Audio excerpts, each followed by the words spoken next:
The viewpoints expressed on Night Fright are not necessarily those of the host, the staff, the sponsors, or the affiliate stations. Tonight's program may contain graphic themes or images. Viewer discretion is advised. Showtime! Welcome to the show. I'm Brent, Holland, and welcome, one and all, to Night Fright.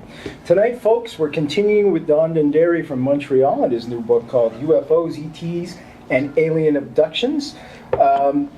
UFOs and alien abductions are a phenomena, folks, that I feel needs to be covered more in depth. There's a lot of people out there suffering traumatically from being abducted. And Don offers some real solutions to how we could help solve and ease some of their traumatization. Just let me read this, and then we'll get going. Just after the atomic bombs were released on Japan in 1945, thus bringing an end to the Second World War, there were a plethora of reports flooding in about unidentified flying objects, UFOs as we call them today, particularly over the skies of New Mexico. Then suddenly in 1947, a UFO crash occurred at Roswell, New Mexico. Now this area was close in proximity to where top secret nuclear bomb testing was being carried out. Very quickly, a government UFO study group was assembled to investigate what was going on. Now, height of the Cold War, folks? Was this a threat by the Soviet Union, or could there be something more going on? Only a year later, in 1948, the United States Air Force Air Technical Intelligence Center released its study on UFOs. And it clearly stated that, and I'm going to quote this, folks, UFOs were probably of extraterrestrial origin. Wow. The Air Force Chief of Staff immediately ordered the complete report destroyed. However, folks, long before WikiLeaks took place, a former U.S. Air Force officer by the name of Edward J. Ruppelt brought the hidden information to the surface. Our guest, as I said before, is Don Donderi. It's the second part of a two-part show. UFOs and alien abductees. A scientist looks at the evidence, and I got to adjust my glasses. Forgive me for mispronouncing some names. I hate this getting old stuff, but it's the nature of the beast. I got to wear glasses now. So don't go anywhere, folks. Get the talk, get the coffee going, get the tea going, get a beverage of your choice going. Stick around and join us. It's going to be one heck of a ride tonight. Strap in and hang on, because here we go.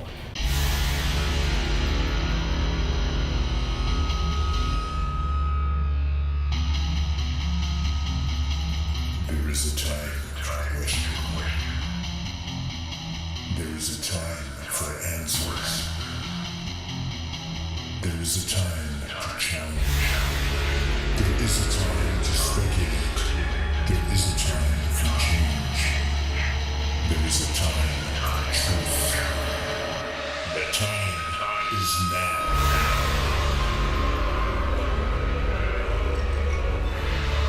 Welcome to Night Fright, your voice in the dark for paranormal and conspiracy.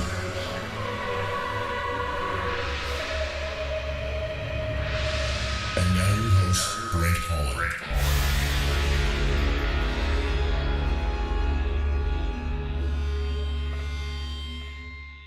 The JFK Assassination, the definitive book by Brent Holland. From inside the Oval Office to Daily Plaza, first-person witness accounts. Order yours right now. nightfrightshow.com.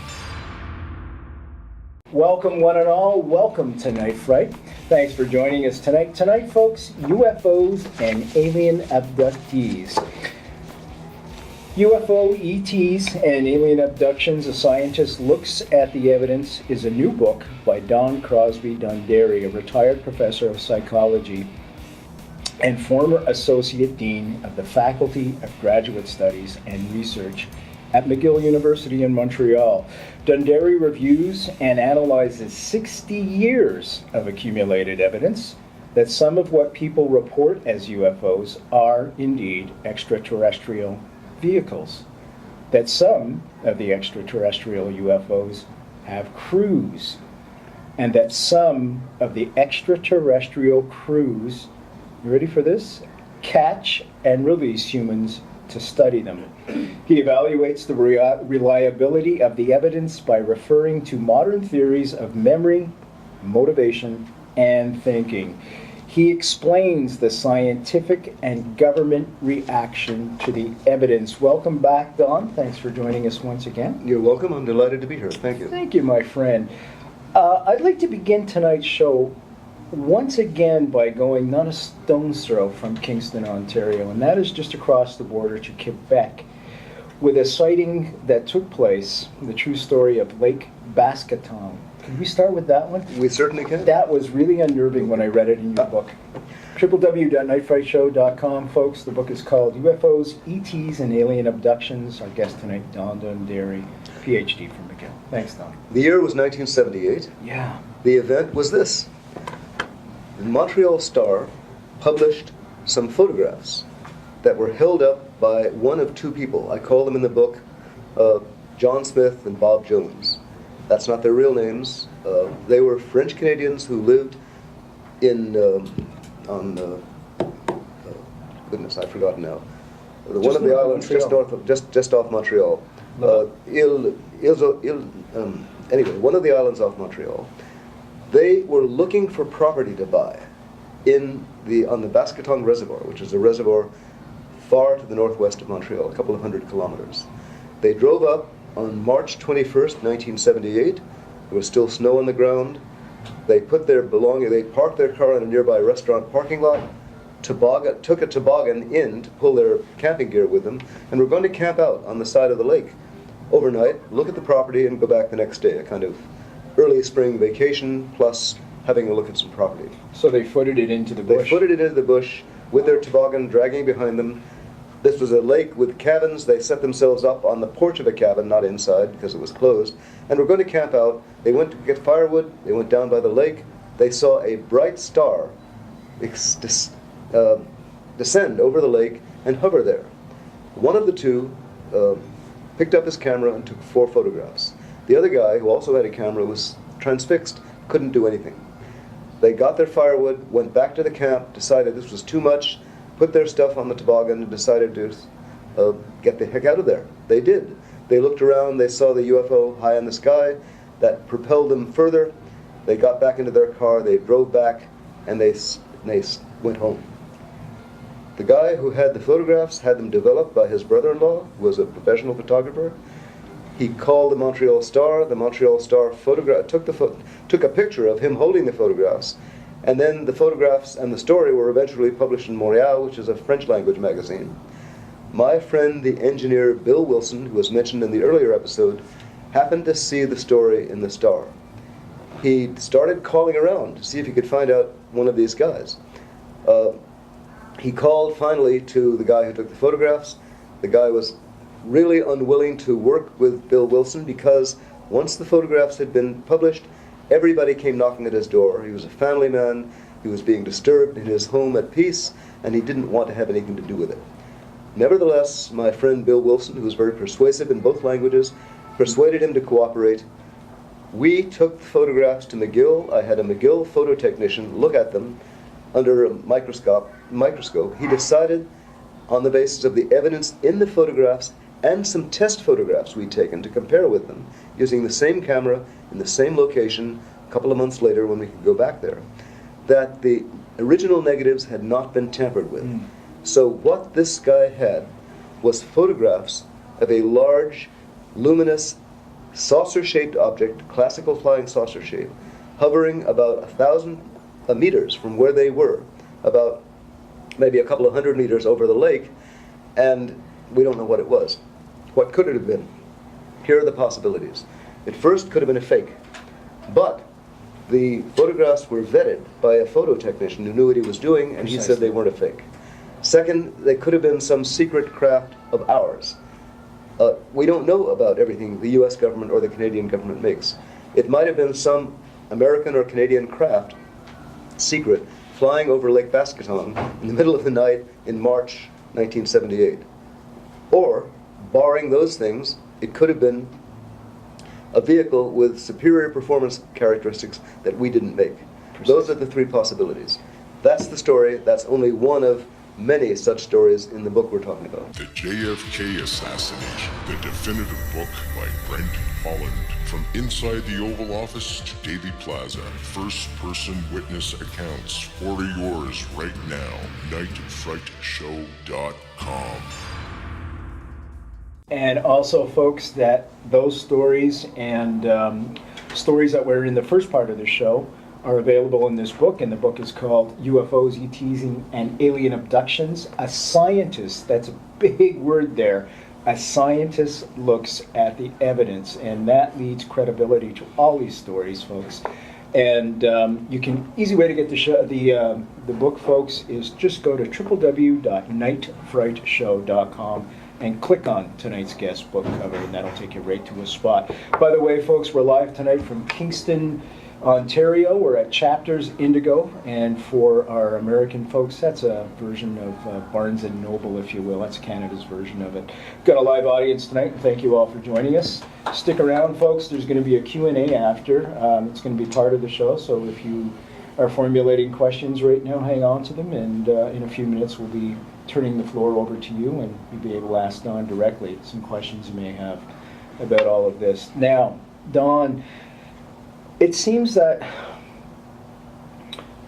since 1947, most of the sightings, and you can correct me on this, have been geographically located in what I would call the Western powers.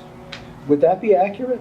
Not at all. Fortunately, no. Okay, because fire if it was away. just the Western powers, you'd wonder if there was some exclusivity here. Yes. There's a good deal of evidence, not cited in my book, because I'm mostly using Western sources, that in the former Soviet Union, there were plenty of UFOs sighted, and they continue to be sighted to this Really? day. Yes. There's anecdotes, of course, because during the Soviet era, there wouldn't have been the freedom of expression in the Soviet Union that you get in Russia now. Interesting, yeah. So there are anecdotal accounts. There are U.S. senators and official representatives who were on visits to the Soviet Union who saw them while they were there, while taking a train ride, as a matter of fact, across the Soviet Union at one point or another.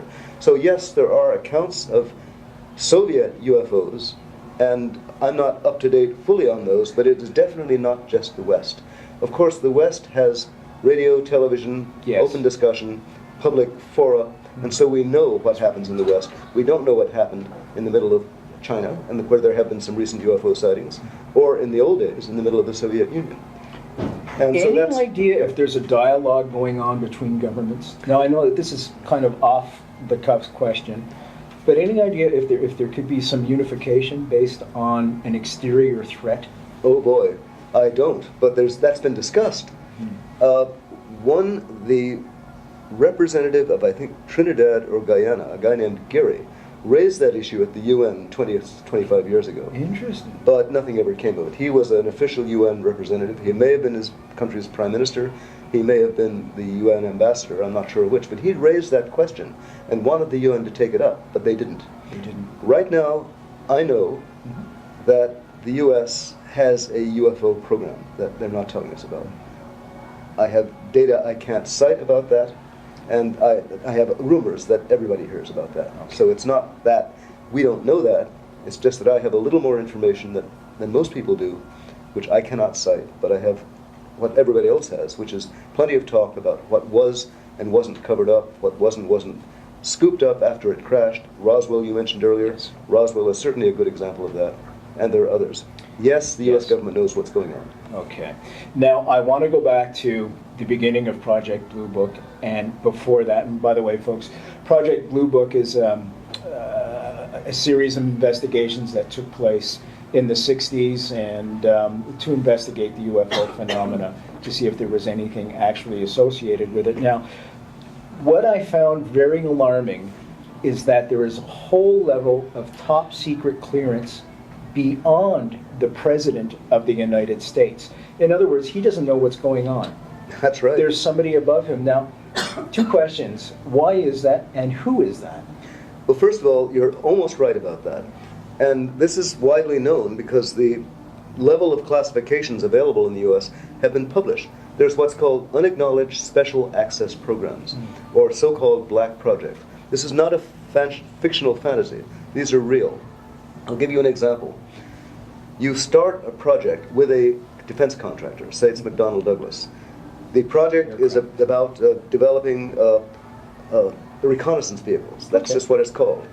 The project gets going. It's public contract. There's a contract documents. You can go to the government and find those documents. You look up the contract documents. It says McDonnell Douglas is working on atmospheric research devices.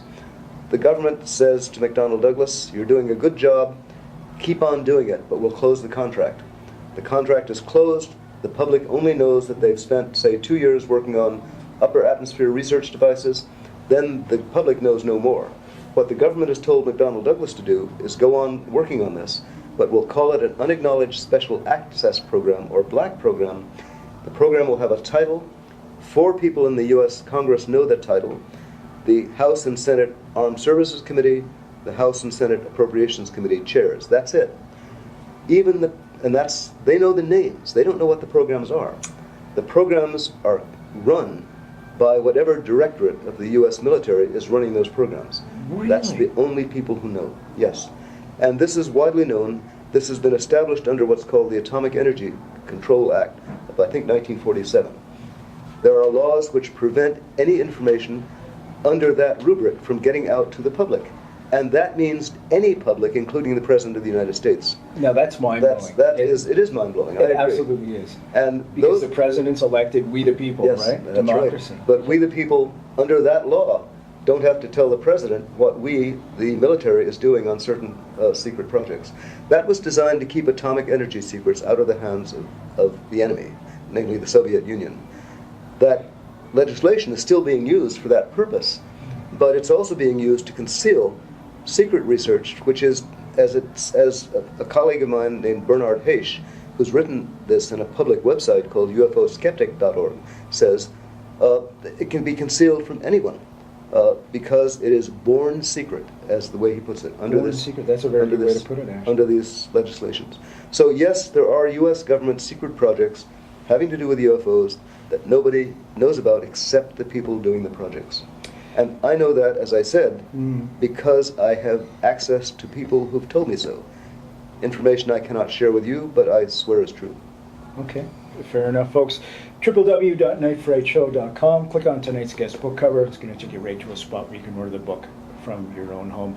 The book's fabulous, folks. I've read it from cover to cover, made my notes in it, and it's one of those books that is going to answer a lot of questions, and actually leave you with a lot of questions as well as to where we're going to go from here.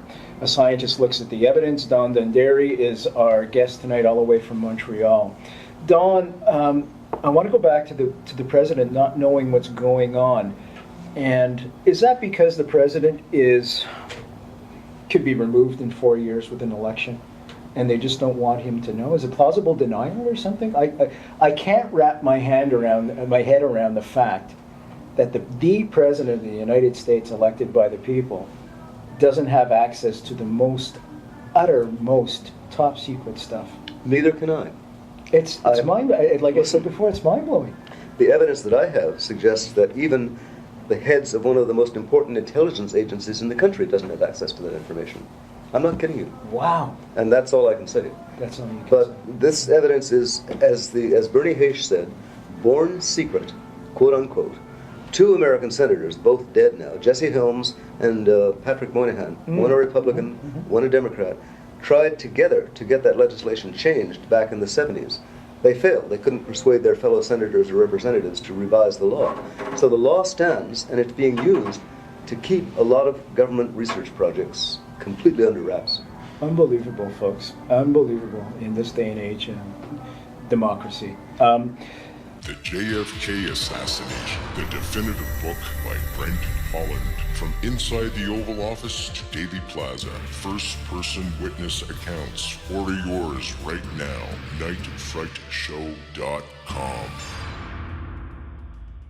Okay, let's go back to the start of the Cold War. I had mentioned the Roswell crash. For me, that's kind of a watershed moment for several reasons. It's like MUFON Northern Ontario MUFON director Michel Deschamps told me the reason why the UFOs come here since 1947 is because they realized that we started playing with nuclear weapons. And it's kind of, the analogy he said is kind of like the children have found the matches. I think You're that's right. very apropos. I think you're right. Can we talk about Roswell? Can we talk about the whole Cold War and Truman and Eisenhower, that whole administration? I'd love to. It occupies a good chapter or so in that book. Well, maybe we could But just... a little bit. Okay, there you go. I'll also Give tell anything you, away. I'll tell you something you didn't know, and I didn't know until I went to the MUFON conference held in Las Vegas about a week ago. I was there from the 19th to the 21st. At that conference, a female journalist from Italy published new data on a crash that was supposed to have taken place about 30 days to 60 days after the first atomic bomb explosion in 1945. Really? Really. She In claimed Or the test? Trinity test. Oh, the Trinity test. Then there were the Okay. two bombs dropped on Japan shortly afterwards. That's right, yeah. And a UFO was crashed near Alamogordo I had no idea. sometime in 1945. That I learned, and this is not as well documented as Roswell, Yeah. but it seems fairly convincing. But the Roswell is thoroughly documented. That's a case in which a UFO crashed in 1947, shortly after the first widely known public sighting. The Kenneth Arnold sighting took place in June 1947. Just a month before. Just a month before. It was northwest United States over the Cascades. A private pilot saw the UFOs. He mentioned them when he landed to refuel.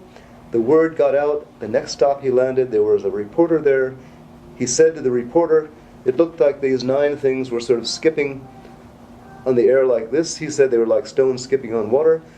The reporter, or the headline writer for the Associated Press, called them flying saucers, and the name stuck. That's where it came from. That's where it came from. But that story preceded the Roswell by about 2 weeks. That's right. And so this all happened in a short time during the summer of '47. Roswell was a crash, well attested by the person who first saw the wreckage. The wreckage was immediately scooped up by the U.S. government. People were intimidated into not saying anything about That's it. right. People were taken off the air, like you perhaps at the time. They started to talk about the story. This happened, as a matter of fact. Yeah.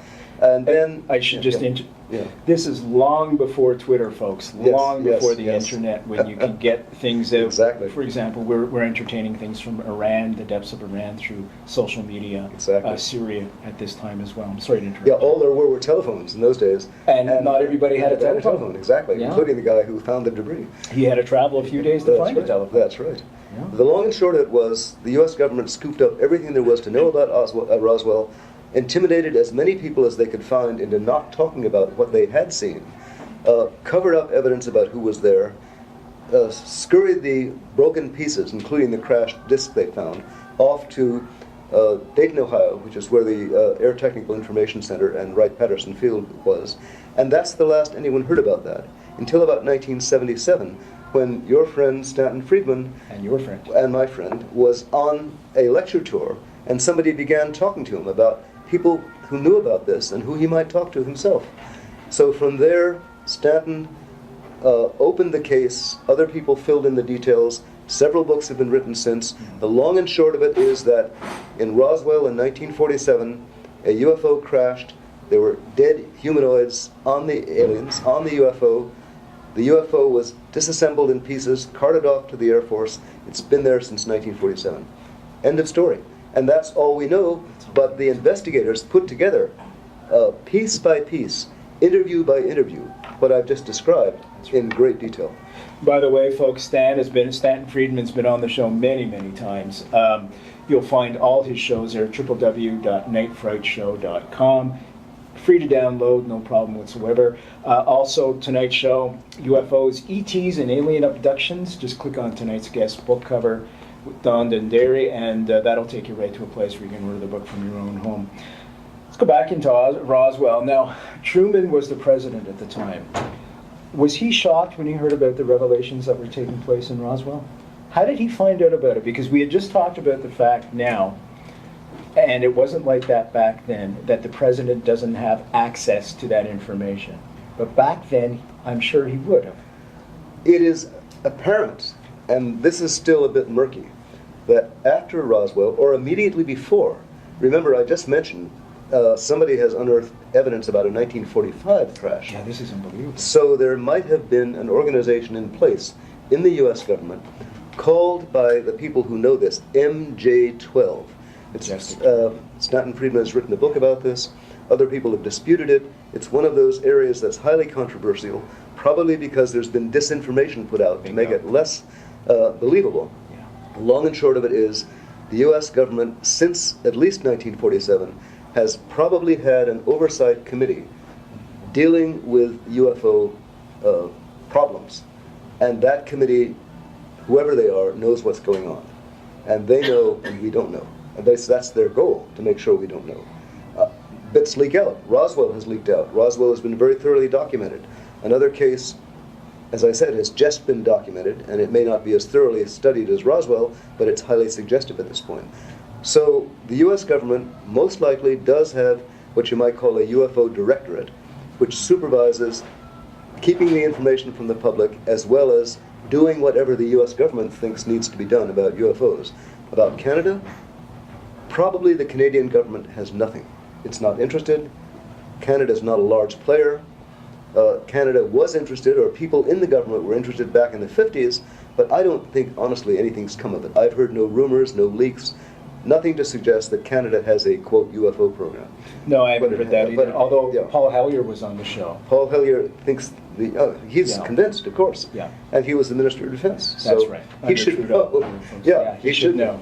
He also believes, folks, for those of you who are Canadian, that he thoroughly believes that the Area 51 has an Arrow aircraft fully intact, stored there, along with the alien artifacts. You mean they didn't destroy them all? They didn't, apparently not. That's Apparently good. There's one down at Area 51. Yeah. Just Google Arrow, folks. I don't want to go into it right now, but it was a phenomenal aircraft that the Canadians made. And all those aerospace folks, when they were let go, went to NASA. And in 10 years, we landed on the moon. Enough said. And that's a fact. I like that very much. Yeah. So, let's continue now. Dan Eisenhower came in, and things started to tighten up a little bit. We got Alan Dulles in charge of the CIA at the time, and I'm going to bring a little bit of Kennedy into this as well, because it's the same type of cover-up, and it's a template that's been used over and over and over again, disinformation, as you've described as well. What happened under the Eisenhower administration? Well, I thought this was absolutely fascinating, by the way. This is fascinating. Now we're in 1952, and there was a huge UFO flap over Washington. Flap is the word that UFO experts use to describe a lot of sightings that everybody sees. So people were seeing things over Washington, D.C., restricted airspace, by the way. You're not supposed to fly through it, but UFOs were flying over the city, over the capital. That's chutzpah. That's the spot. Jets were sent up to chase them away. The jets couldn't catch them, although they did see them. Airline pilots approaching the city saw them, and so forth. And radar plots were taken of them. That's right. The guy in charge at the time of so-called Project Blue Book was an Air Force captain. Captain is a middle-ranking officer now. Think about that. Mm-hmm. Not a high-ranking officer. But Edward Ruppelt, a bright guy, was in charge of Project Blue Book, the official U.S. Air Force reporting agency for UFOs in 1952. He came to Washington. He was supposed to look into things. He did. He wasn't sure what was happening, but he collected the reports. The press wanted to know what he thought. He told them that he couldn't rule out what were called ground returns from the radar, an atmospheric distortion, which means the radar, a signal which goes up, actually is bouncing off your coffee cup and pretending the coffee cup is up in the air. That is something that radar sometimes does. He didn't think it happened, but being absolutely cautious, he didn't want to say it couldn't have happened. So the press bought that. The flap died down, although reports kept coming in, and Ruppelt sort of went back to studying UFOs. The president's Air Force aide called Ruppelt and said, "What's going on?" Ruppelt said, "Well, I don't know, but it might have been ground returns." That word went to the president, President Eisenhower, President Truman in '52. He didn't believe a word of it. He wanted the CIA to investigate. So the CIA set up a commission called the Robertson Panel. The Robertson Panel looked into what was going on. The Robertson Panel decided this, and this is all documentation now.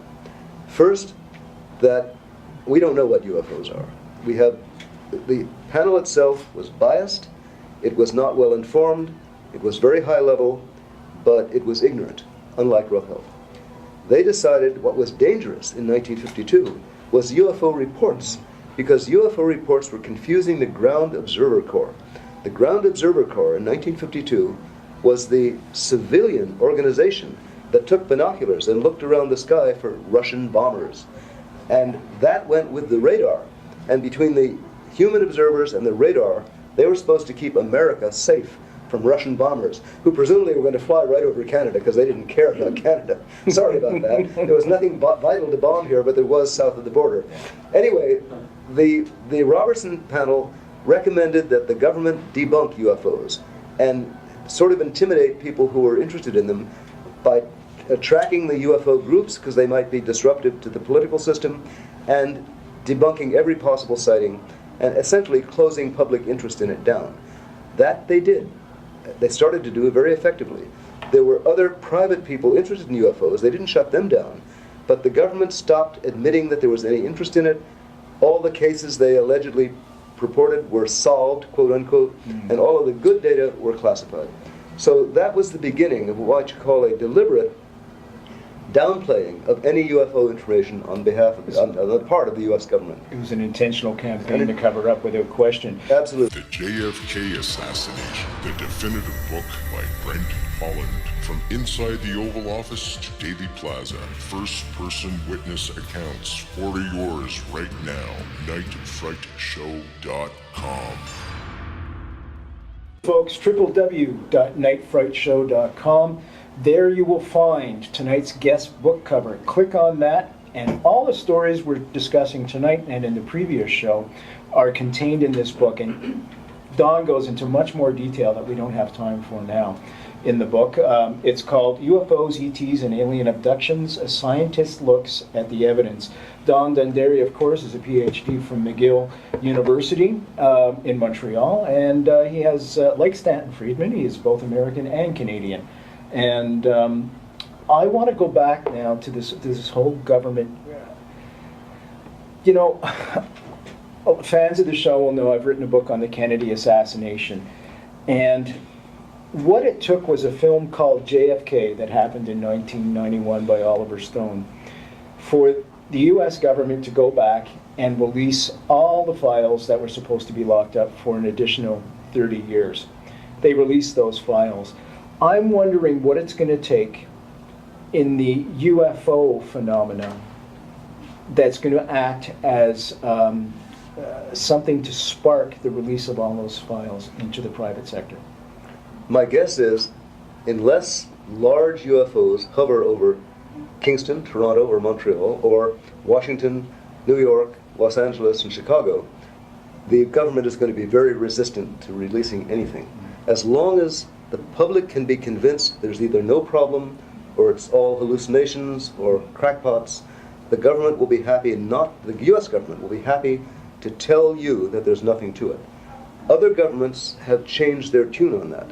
Canadian government no longer collects UFO information, I believe, and they're quite willing to let you look at the old UFO information that they have, the so-called non-meteorite sighting file. No comment, though. They're not interested in telling you what they think. They're not interested in having a public position on it. They're letting it go. The French government has released UFO information from their always official, but very low-scale GEPAN. I've forgotten exactly what the acronym stands for, but it's a UFO study group within the French Space Agency. That's right, yeah. The UK has released a lot of their own UFO data recently. Again, without comment, they just put the stuff up on the internet and let you take your pick. The Russians have released old Soviet data in an inconsistent way. We don't know what anybody of these people are hiding, but we do know that a lot of governments are letting out stuff that they didn't previously let out, and you can make what you like of it. The Belgian government produced a very thorough report on sightings in '89 and '90 that they just shrugged their shoulders about and said, here's the evidence. We don't know what we're seeing here, but our official investigator, who was a Belgian Air Force colonel, wrote the report and they made it public. And these governments are simply saying, we don't know. What's the threat, Don? What's the threat? Why the cover-up? Now, I understand, we're going through a time right now when the NSA in the States, and in Canada, folks, we have our version of that too, are not wiretapping, but looking for keywords in emails. They're watching where you go on the internet to protect us from terrorists, and that threat's very real. Jesse Ventura was on the show, and we discussed that in much more depth. www.nightfrightshow.com. It's in the archives. What is the threat now? Why keep that stuff covered up to this day? It's always a threat when you can't counter some capacity that is imposing itself on you. Now, this capacity is the capability to run a machine in our atmosphere that we can't duplicate, we can't shoot down, we can't control. To a government responsible for the protection of its citizens, that's a threat. Most of the Western world assumes, more or less, that the United States government, in the old days, was the umbrella protecting the Western world from the Soviets through mutually assured destruction. We were the West, they were the evil East. Our side had the US Air Force and ICBMs to deal with, mostly American, some French, some British, but the US was in charge. That's not true anymore. But the US still acts as if it were responsible for everything and everybody. And if they can't protect against these things, then they don't want you to know it, because that basically lessens their status in the world, put it plainly. Canada doesn't have that military status in the world, so Canada shrugs its shoulders. Great Britain is, frankly, all of the English-speaking world are allied in this, but the leading ally is the US because it has the most powerful military. And among the other Western allies, French, the other new, opened up Eastern Europe, the Scandinavian countries, there's just not enough power or motivation to make much of this. The US still conceals this. It's obvious that UFOs have been very interested in American nuclear facilities and foreign nuclear facilities. So it's clear that they can also, in case you didn't know, disable nukes. They can disable ICBMs. There's a report of that in this, actually, folks, in the book, and Right. www.nightfrightshow.com. And so they interfere with American defense. That's right. And that's a threat. Yeah, big time threat. Now, I want to stay on that Cold War scenario, and this just came to me, and you probably witnessed me writing it down. During the Cuban Missile Crisis, folks, we were that close to nuclear annihilation, 1962. Was there any rash of reportings of UFOs at that time? Would you know of? Now, I know it's off the cuff and it's not in the book, but Yeah, I don't know. Okay, I fair wouldn't enough. be surprised, but I don't know. Yeah, I was just curious if there was any I'll data bet on that. once the documents are released, you'll probably discover there were. There certainly are many documented cases of interference with U.S. nuclear missile readiness Big time. on the record. In the book, In the folks. book, and somebody, that's basically borrowed from other people's books, Yes. but it's quite there. But these are true reports, by Oh, yeah. the way, folks. Absolutely. And by the way, folks in the audience, stick around for a few minutes. We're going to get to you in just a few minutes. We're going to do a Q&A with Don. Let me add one thing. Please, Ed. please do. There's a book by a man named Robert Hastings, Hastings, called UFOs and Nukes, Nukes. It was self-published, but you can find it on the internet. He is a literate, intelligent documenter of many reports of UFO interference with mostly American, but not exclusively, nuclear defense capabilities. It's well written. Okay. By the way, folks, the book we're discussing tonight by our author, Don Donderi, is UFOs, ETs, and Alien Abductions. A scientist looks at the evidence. www.nightfrightshow.com. Just click on tonight's guest book cover. It's going to take you to a place where you can order the book from the comfort of your own home. Or audience members, Don's got a pile of books here. He'll sign personally for you, no problem if you're interested. Don, before we go to the audience, I want to continue with the Cold War thing. Now, I'm going to bring in the Kennedy assassination, and many people say that one of the reasons why Kennedy was killed was because he knew about UFOs. I think there's a plethora of reasons why Kennedy was killed, but because you're a UFO expert, I'd like you to speak on that subject. I think every American president since 1947 has had some knowledge about the fact there's a UFO problem. Some of them have said they tried to find out more and were not told. How this works out in practice in the executive branch of the US government, I wish I knew. You heard about the report by the Robertson panel commissioned by President Truman. It's believed that organization that was set up at the oversight committee circa 1952 or 1947 still exists. There's been a lot of disinformation published about that, and if you don't know this, one of the easiest ways to corrupt people's understanding for something is to throw in just enough wrong information that's obviously wrong, that it makes any serious reader think, oh, this is nuts, so the rest of it must be nuts. In other words, it taints or poisons all the good things that are true by having added a few bad things to the mix. Absolutely. A well-known technique. There's been a lot of that used to disinform people about the American government's interest. It may be, as we said earlier, that the president does not have access to some of the work that's being done on what you might call the American UFO program. And I know that at least at the higher level of the intelligence community, some of the higher level intelligence people don't even know. So there is clearly a disconnect between compartment A, in which UFOs are being studied, the rest of the US government, and the rest of the public. And that compartment is still fairly well concealed. And I just want to also tell you a story, folks. On the internet you can find this. Just do a YouTube on it. President Clinton, after he was out of office, was asked about Roswell. Have you seen it? I have, yes. Yeah, and he said he tried to find out, but he couldn't find anything. He said, but he clearly stated he's not sure if that's because there's nothing there, that's right, or because he was being prevented from finding it. So that is kind of the situation the President of the United States is in right now. UFOs, ETs, and alien abductions. A scientist looks at the evidence. Donderi is our guest tonight, PhD from McGill University. Easy way to get the book, www.nightfrightshow.com. Just click on tonight's guest book cover. I'm going to go to the audience now. Folks, would anybody have any questions for Don? Anthony Mann's here, and he's a famous Canadian filmmaker. He's made Dracula, he's making Phantom of the Opera, and several others. He's also the host of a podcast called Horror Etc., and you can get that at horroretc.com. And you owe me $10 for that, by the way. Or you buy the beer after. Absolutely. Well, again, Don, just as we acknowledged earlier, thank you for coming to King's. You're absolutely welcome. This is fascinating. So, it occurs to me, just listening to you, what we need, especially in this particular day and age, is that we need a Snowden or a Manning to come out. And, good point, Anthony. Very good point. Yeah. I read an article earlier this year. It was reported here in Canada, actually on the CBC, through Associated Press, that the number of sightings of UFOs in Canada has doubled in the past couple of years. You know that.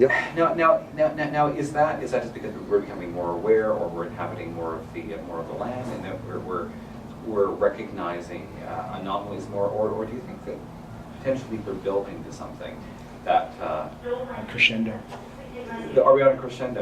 Is first contact nigh? Don't know the answer. A lot of people in the UFO business think that might be happening. Everybody is looking for what they call disclosure, which is the point at which the president, or say Prime Minister Harper, gets in front of the microphone and the television cameras and says, we are in contact with an alien civilization. That hasn't happened. I think it's unlikely to happen in the near future. But the report you mentioned was prepared by Chris Rutkowski, who's a Canadian UFO researcher, very much on his own from Alberta, who collects these things. People who do this do it independently. They either belong to an organization like the Mutual UFO Network, which is international, mainly North American, or Center for UFO Studies, the same thing. And they're volunteers. They have day jobs. They do what they can with their limited resources. Chris has been collecting this kind of data for years, published a couple of books on it, and his latest report, which you read, says that reports have doubled in 2012. I read the report, and I agree. I don't know whether that means disclosure is right around the corner or not. Interesting. Disclosure is something like what would happen in the movie District 9, or Independence Day, if you want to go back to a horror one. In District 9, as you may remember, this is a movie that was done a couple of years ago. A giant UFO sits over Johannesburg, South Africa, and it's full of malnourished aliens who are ill. They're brought down in helicopters. They're set up in an apartheid-like situation in South Africa. harking back to the bad old days. But the thing is, the thing was sitting there. You couldn't ignore it. If something like that sits over Toronto or New York City, nobody will be able to ignore it. When they sit, they usually sit over something at night. And it's easy to ignore things at night because night fright, you can dismiss them. Or you listen to them on night radio and you think, I don't have to take this seriously when I wake up in the morning, which is too bad because good, serious things get talked about at night. That's right. They certainly But do. it's not quite as believable. Are they malevolent? Don't know. The question is, do they have ill intentions? One of my friends said to me after we were talking about this, I hope they don't eat protein because we're protein. And they don't seem to have any visible malevolent intention. They do catch and release humans to study them. This is where I was getting at. Yeah. And you know, the trauma that these folks have gone through is very real. Yeah. And it would seem to me that an advanced species like that, that has the capabilities to do what they do, would be cognizant of the trauma that they're inflicting on their victims. They seem to try to alleviate it, but not successfully, once the experience has been recreated through flashbacks or just outright recall of total recall or some aided memory. Somebody, a previous guest at the program, one of the audience, reminded me that years ago, in the Star Trek series, there was a prime rule, which I'm going to paraphrase, which was that if you approach a species that's not as developed as you, the first thing you do is do no harm. You keep your distance. That's right. You stand away. You don't reveal yourself or get them enmeshed in your advanced civilization. The prime directive. The prime directive. I'd forgotten that. I didn't watch enough Star Trek episodes as a kid. But we are being watched. There's no question about that. We are also being interfered with because of the catch and release program. They are also interfering with our defense capabilities by disarming our nukes at times. So what that all means and how far it's going to go, I wish I only knew. I talk about the fact we've got to deal with this. We have to talk about it. That's right. We, as a collective society. community, have to talk about that. The world. We don't want to leave it to the experts in compartment A here to think about by themselves. And you know, folks, fans of the show will know the way I feel about things. There's only one race in the world, and that's the human race. And we get into trouble when we start dividing things up, like Dr. King said about the us and them. Very, very dangerous scenario, and unfortunately, that's where we're still at right now in the development of the world. The JFK Assassination, the definitive book by Brent, Holland. From inside the Oval Office to Daily Plaza, first-person witness accounts. Order yours right now. nightfrightshow.com. We've only got a few minutes left. Does anybody else from the audience want to forward a question to Don tonight? Any questions? Okay. Any answers? Yes, please. I got one question. It's like I believe the fact that we're not the only people in the universe. However, I find it coincidental, if you would, that these sightings started within the 1940s, where the technology was great enough within the Western world to actually produce craft that could create these particular sightings.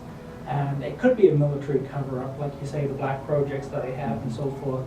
So what evidence is there previous to the 1940s that would actually, or before technology was available to actually create these UFOs from our own technology? Good question. Yeah, very little evidence. The good evidence that I know about, first of all, there's evidence that some people think goes back to medieval times or earlier. There are paintings which can be interpreted as showing what might be UFOs. There are suggestions that some of the large creatures outlined in white chalk on various hillsides in England or in Peru might have been related to communication with other creatures who could only see them from above long before we could get into the air. But that's all speculation. What is best known is that there were UFOs sighted sometime around the mid or late 19th century. When did we first start sending electromagnetic signals into the ether? When telegraphs first sent long wires across the face of the earth, which not only sent messages from point A to B, but accidentally radiated them out elsewhere.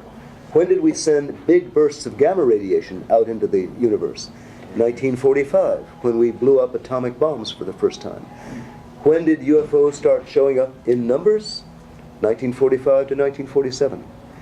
I think the answer is not that they're human military vehicles, but that they are vehicles brought here because we sent signals to other places indicating that we now had, as you said earlier, we had the matches. We were likely to be able to hurt ourselves now that we'd got some of this stuff. And maybe, in the best of all possible universes, they're here to make sure we don't put ourselves out, put it that way. I often wonder, too, as an extension of that, Don, is if somehow we release enough nuclear weapons on our own planet, if we'd implode the planet, and therefore the ripple effect, which may affect their own planets somewhere billions and zillions of miles out in the universe. Who knows? I mean, we're all intrinsically connected. There's no question if you follow the Big Bang Theory, we all come from the same spot. So there it is. Folks, we're going to have to start to wrap up now. I want to thank Don for making the Herculean effort coming all the way from Montreal, and stick around, folks, because he has also brought bagels from Montreal, which are legendary. And I think I just discovered by saying that why the aliens are coming here. They're trying to figure out where the best bagel in the world is, and of course it's Montreal. Absolutely. There it is, folks. And again, the book is called UFOs, ETs, and Alien Abductions. A Scientist Looks at the Evidence. Don Donderi's been our guest, PhD from McGill. www.nightfrightshow.com. Just click on tonight's guest book cover. That'll take you right to a spot where you can order the book from your own home. And I want to thank Sarah Koska and David Yateman for their Herculean work as well in making this happen. And thanks all to our audience members. Thank you for joining us tonight. And thank you, Chapters Indigo, Kingston, Ontario, Canada. I'm Brent Holland from Night Fright. Thank you all for joining us. See you next time. Thank you.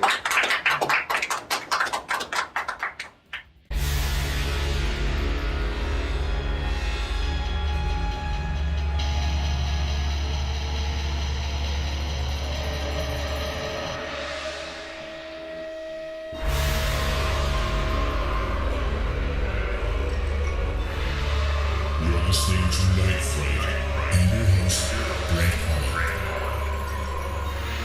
The time is now. Your voice in the dark for paranormal and conspiracy.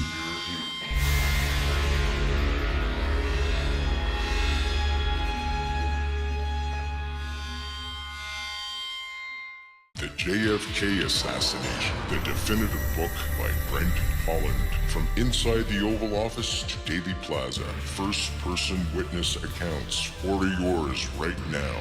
NightFrightShow.com.